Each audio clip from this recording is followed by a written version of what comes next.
Здравейте хора! Днес ще ви направим видео, в което ще ви покажем как правиме някаква си картинка на това шаблонче.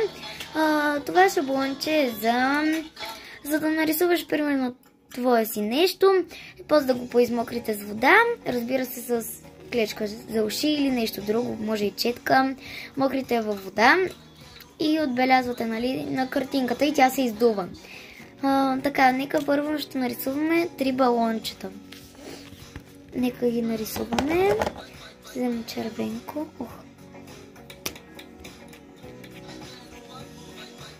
Така. Още мъничко.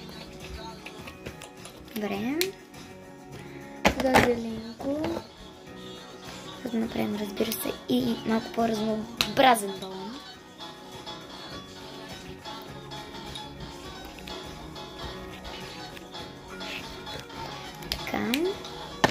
Направи го и зеления и сега може би и жълт. И оранжево. Да, оранжево.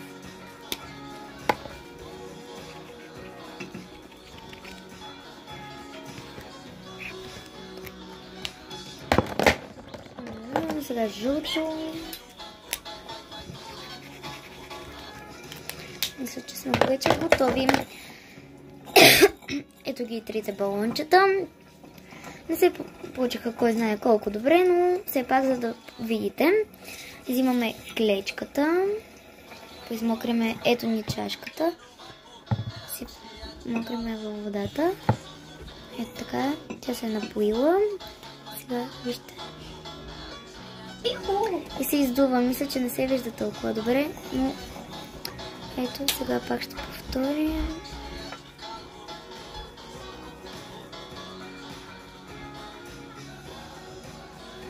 Мокрим.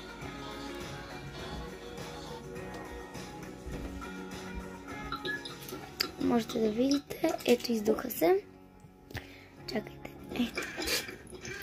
Издуха се. Може да не се вижда, но се издуха, наистина. Ето. Може да повторим още маничко за... Ето. Издуха се. Ето. Готово е. И вижте колко добре се получи. Можете да напишете в коментарите. Ако искате да направим по ваше желание, разбира се, мога да направя още картинки. Вие ще пишете в коментарите и аз ще направя, разбира се. И това се получи много готино. И довиждане, хора. До нови срещи и ще се очаквам